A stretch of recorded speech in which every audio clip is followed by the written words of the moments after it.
received your agenda when you walked in, so right at the top of your quiz. So today we're going to talk a little bit about some of the departments within student services. So we'll have a representative from Student Account Services, Office of Financial Aid, Career Services, and then also from EOP, Educational Opportunity Program. But before they come in and start talking about the different areas, I wanted to review the tour script for those specific areas. And you'll notice that there isn't actually a section for student account services in the tour script, so that's intentional. But you will need that information and know what the department does once it comes to orientation or any prospective tours that may ask you in regards to how to go about them. But usually that's something that an office that students will interact more once they are students here at SDSU.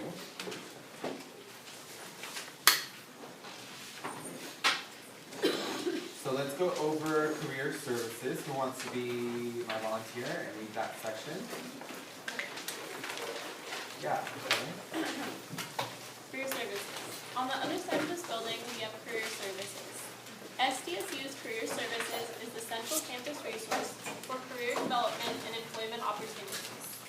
73% of students have part-time jobs while attending SDSU, and 46% have internships.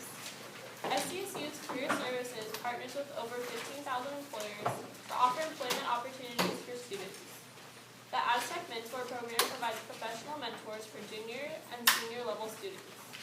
Also, when students need support with choosing a major, they often work with Career Services.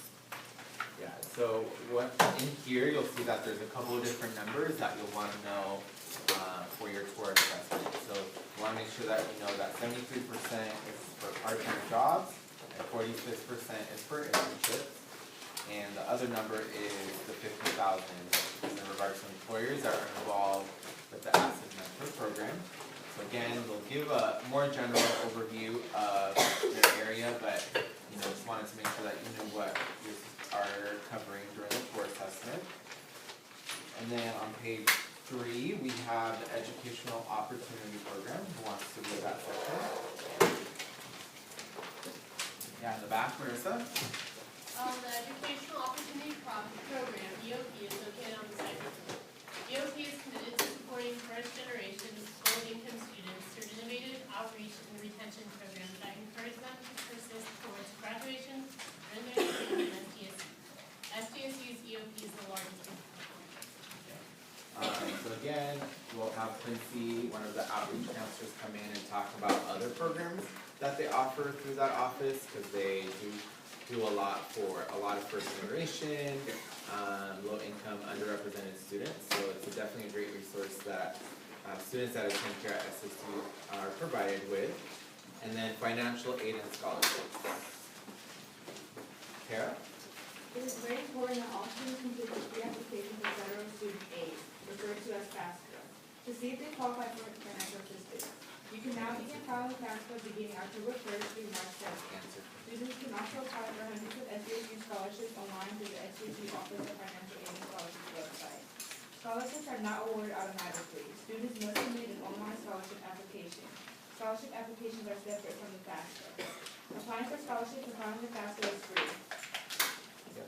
So, and then this one you go into your we walk backwards spiel, but something that I do want to point out, and some of you may already be aware about, which will include this part as your part of your tour script, is that beginning this year, students will be able to start applying for the FAFSA. It is on here. Starting October 1st instead of January 1st. So some of you may recall when you're applying for San Diego State, the FAFSA application didn't start until January 1st for the following year. Do y'all remember that?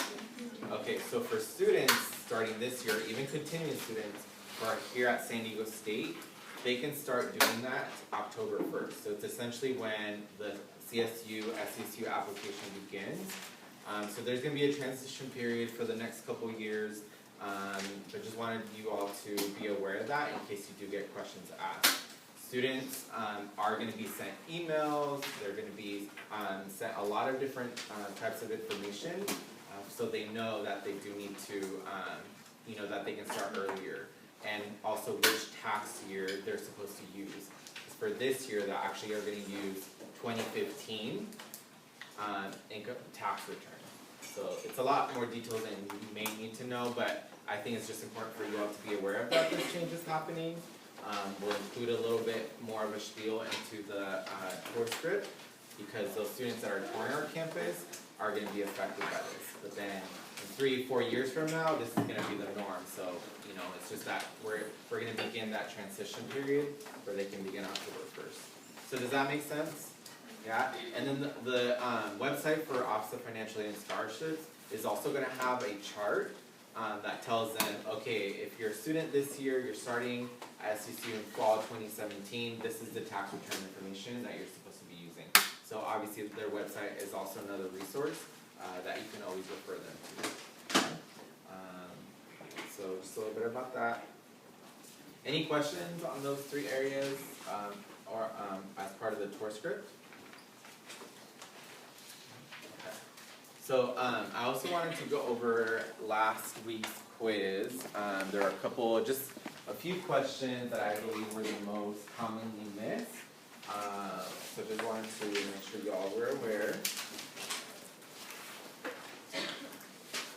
So number 3, I know this one's usually a difficult one because there's so many dates with our history. So the question was, in what year did the team formally become organized as the SDSU Ambassadors, and for what reason was it founded and moved? Merge happened between 2 existing organizations. So some of you put, I think, the ASIC Ambassadors, and then I don't remember what else you all put, but the year was 1979.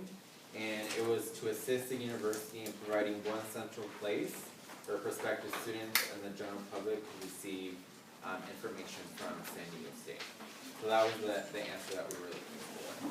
Yeah, Stephanie? What's the merge between again? Can you repeat that? Yeah, of course. So the merge was between, so they were both coming into one central place, and it was a merge between the prospective students and the general public so they could receive all one information in one center.